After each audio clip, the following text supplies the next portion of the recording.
بسم اللہ الرحمن الرحیم۔ ہمارا ترجمہ قرآن کورس کا پہلا سبق ہے، اس میں انشاءاللہ ہم پوری نماز کا ترجمہ اور اس کے ساتھ آخری 10 صورتوں کا ترجمہ، دعائے قنوت کا ترجمہ، مزید اس کے ساتھ ساتھ عربی لینگویج کو سیکھنے کے ساتھ ساتھ انشاءاللہ کریں گے، تاکہ عربی لینگویج بھی ہمیں ساتھ کورس میں معاورت ہوگی۔ اس دن آپ کے سامنے ساری اس طرح چیزیں آ گئی، آپ کے سامنے جو تفصیل سے بیان کی گئی تھی۔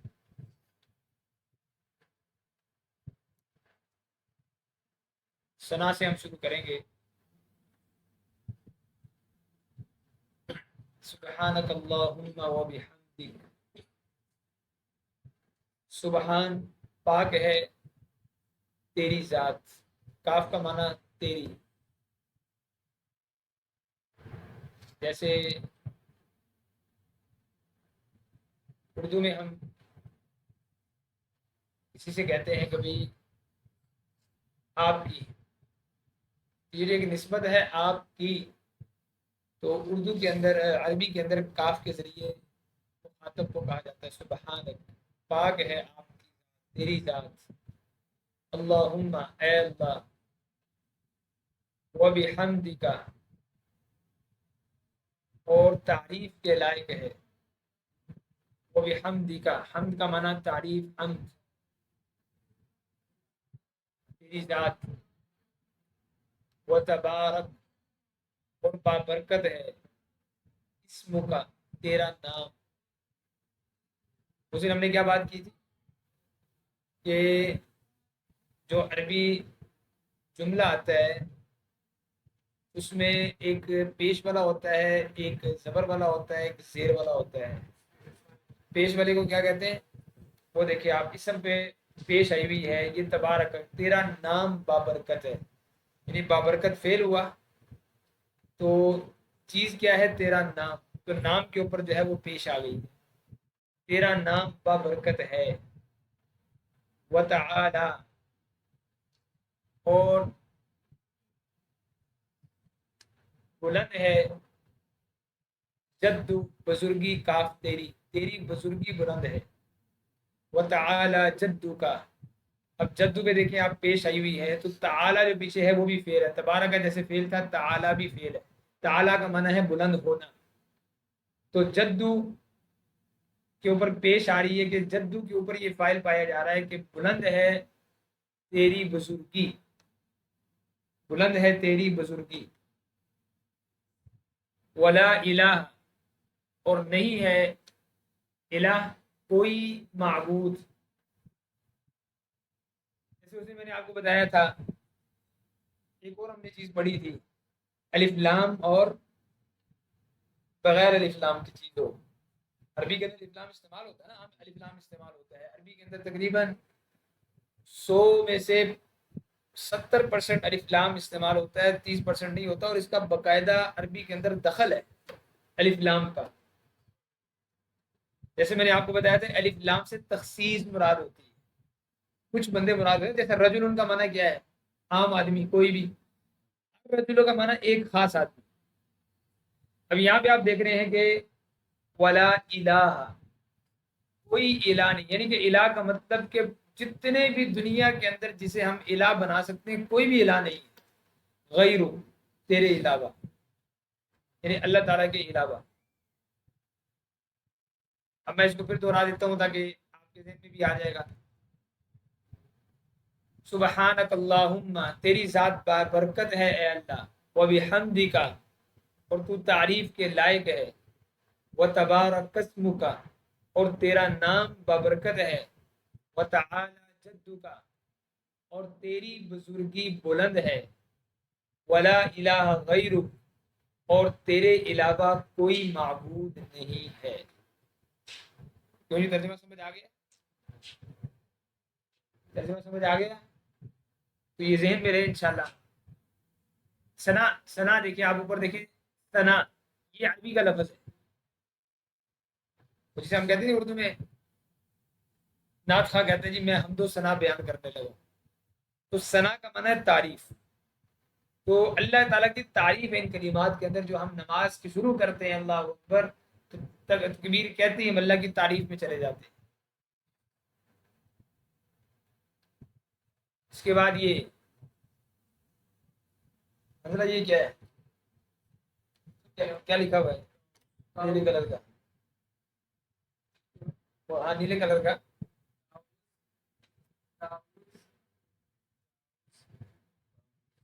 تعبد کیا لفظ ہے؟ یہ تعوذ نہیں ہے، تعوذ تعوذ یہ نہیں، یہ تعبد کیا معنی ہے؟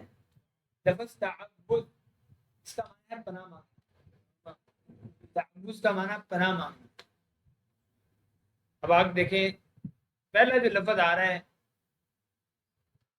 تعوذ کا وہ اسی سے مل رہا ہے، اعوذ میں پناہ مانگتا ہوں، میں پناہ مانگتا ہوں باللہ اللہ کی، من سے الشیطان شیطان سے، الرجیم مردود۔ آپ بتائیں کہ الشیطان اور الرجیم یہ کیا ہے؟ الرجیم شیطان کی کیا ہے؟ اس نے ہم نے بات نہیں کی تھی، الرحمن الرحیم۔ تو جی ماسٹر صاحب الرجیم کیا ہے شیطان کی؟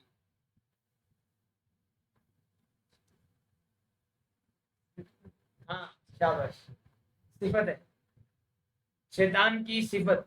صفت کا مطلب یہ ہوتا ہے، صفت یہاں مطلب تعریف والی صفت نہیں، صفت سے مراد یہ ہوتا ہے کہ وہ چاہے مذموم ہو چاہے وہ قابل تعریف ہو، یعنی عربی کے اندر، عربی کی ترکیب میں ہم یہ بات کر رہے ہیں کہ بھی ترکیب میں الرجیم شیطان کی کیا ہے، شیطان کی صفت بیان ہو رہی ہے، وہ آگے بات ہوگی کہ اس کی صفت یعنی اس کی صفت برائی بیان ہو رہی ہے، صفت تعریف نہیں بیان ہو رہی۔ میں پناہ مانگتا ہوں اللہ کی شیطان مردود سے۔ ابھی آپ کو بسم اللہ میں بھی مزید واضح ہو جائے گی، پاس میں آگے یہ ترجمہ آسان ہے، اس میں ایک الرجیم کا ترجمہ ہے اور ایک اعوذ کا ترجمہ، باقی سارا اردو میں دیکھیں، اردو میں ہی ہے، اللہ اللہ من سے الشیطان شیطان، میں پناہ مانگتا ہوں اللہ کی شیطان مردود سے۔ تو من جو ہے نا یہ تقریباً 90% یہ سے کے معنی میں آتا ہے، کس کے معنی میں آتا ہے؟ سے کا جو ترجمہ ہے عربی کا من سے ادا کیا جاتا ہے، جیسے قل اعوذ برب الناس ملک الناس الہ الناس، قل اعوذ برب الفلق من شر ما خلق، میں پناہ مانگتا ہوں صبح کو پھاڑنے والے کے رب کی، کس سے؟ ان تمام شیطانی چیزوں سے جو اس نے پیدا کی۔ تو من کا معنی سے ہے۔ اچھا جی آگے کیا؟ تسمیہ۔ اچھا پیچھے ہماری ایک بات آئی ہے، یہ الشیطان الرجیم کے اندر صفت اس چیز کو کہتے ہیں جو آدمی کے ساتھ ہمیشہ لگی ہو، جیسے سخی آدمی، وہ سویا ہوا بھی سخی ہے، اٹھا ہوا بھی سخی ہے، چلتا ہوا بھی سخی ہے، ہر وقت وہ سخی ہے۔ کنجوس، وہ ہر وقت کنجوس ہے۔ ذہین، رجل ذہین، یہ بڑا ذہین آدمی ہے۔ رجل کبیر، یہ لمبا آدمی ہے۔ رجل صغیر، یہ چھوٹا آدمی ہے۔ تو چھوٹا ہونا ہر وقت ساتھ ہوتا ہے۔ تو شیطان ہمیشہ کے لیے مردود ہی مردود ہے۔ اسی طرح آپ آگے دیکھیں، اسی چیز کو ہم آگے لے آتے ہیں، آگے آگے تسمیہ۔ تسمیہ کا معنی ہوتا ہے اللہ کے نام سے، بسمی نام سے اللہ کے، الرحمن الرحیم جو بڑا مہربان نہایت رحم کرنے والا ہے۔ ندیم ہاں یہ بتائیں الرحمن اور الرحیم کیا ہے؟ الرحیم کیا ہے الرحمن کی؟ اور الرحمن کیا ہے؟ اللہ کی صفت ہے، اور الرحیم ہے رحمان کے بندہ ہے، اللہ کی دوسری صفت ہے، یہاں دونوں آپس میں صفت نہیں ہے، الرحمن الرحیم تو خود صفات ہے۔ دونوں اللہ کی صفات ہے. ہماری بات یہی تھی، دیکھیں اللہ پہ اعراب کیا لگے ہوئے ہیں؟ زیر ہے. تو گویا کہ اللہ موصوف ہے، تو جو موصوف پہ اعراب آتے ہیں وہی صفت پر آتے ہیں. تو الرحمن پہ اعراب کیا ہے؟ تو رحیم پہ بھی اعراب زیر ہے. جیسے آپ کہہ دیں کہ آکلو طعامن، آکلو طعامن سخینن، کہ میں گرم کھانا کھاتا ہوں. طعام کا معنی کھانا، سخین کا معنی گرم. اگر آپ اسی کے اندر شامل کر دیں کہ میں گرم اور نرم کھاتا ہوں، گرم اور نرم. انا آکل طعاما رقیقا سخینا، یعنی جتنی صفتیں آپ لگاتے جائیں گے وہ اعراب جو آپ نے موصوف کے لگائے ہیں وہی صفت کے لگتے جائیں گے. یہ عربی کا ہمیشہ قانون ہے. تو شروع کرتا ہوں اللہ کے نام سے جو بڑا مہربان نہایت رحم کرنے والا ہے. آگے جی بسم اللہ کا ترجمہ. اس کے بعد ہم چلتے ہیں جی آگے سورہ فاتحہ میں.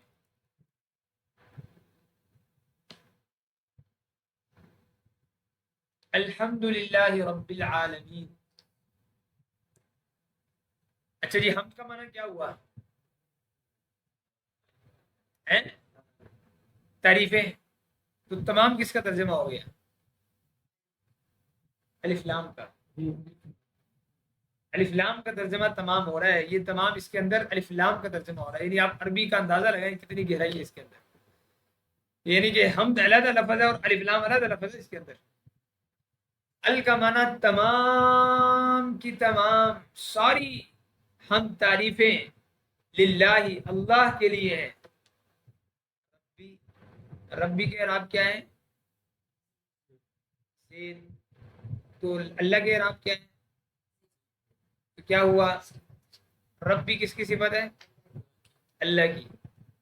عالمین جو تمام جہانوں کا پالنے والا. رب کہتے ہیں پالنا. رب کا معنی کیا ہے؟ پالنا. عالمین تمام جہانوں کا. اب دنیا میں کتنے جہان ہیں؟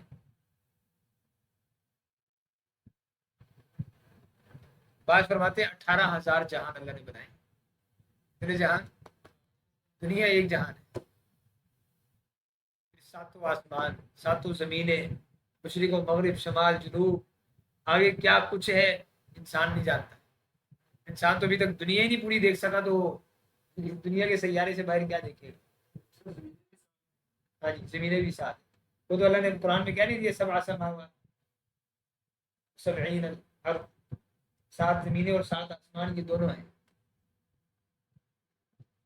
تمام تعریفیں اللہ کے لیے ہیں جو تمام جہانوں کا پالنے والا ہے. تو عالمین کا معنی جہان ہے.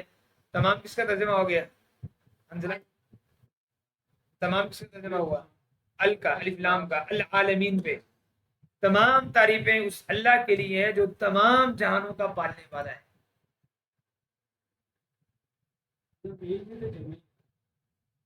جی، عالمین جمع ہے کس کی؟ عالم کی. عالم واحد ہے، عالمین جمع ہے اس کی. اچھا جی، الرحمن الرحیم. پھر آ گیا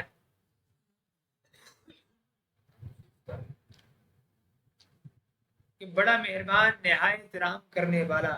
یہ الرحمن صفت اللہ کی ثانی آ گئی. دوسری صفت الرحیم تیسری صفت آ گئی. آپ دیکھ رہے ہیں ساری زیری زیر جا رہی ہے. رب العالمین الرحمانی الرحیمی مالکی یومی الدینی، یہ ساری ہی اللہ کی صفتیں. تو لفظ اللہ پہ زیر آ گئی تھی نا. الحمد للہ ہی ربی عالمین الرحمانی الرحیمی مالکی یومی الدین. بات سمجھ گئے؟ تو تمام تعریفیں اس اللہ کے لیے ہیں جو تمام جہانوں کو پالنے والا ہے، جو بڑا مہربان ہے، نہایت رحم کرنے والا ہے، مالک ہے الدین قیامت کے دن کا.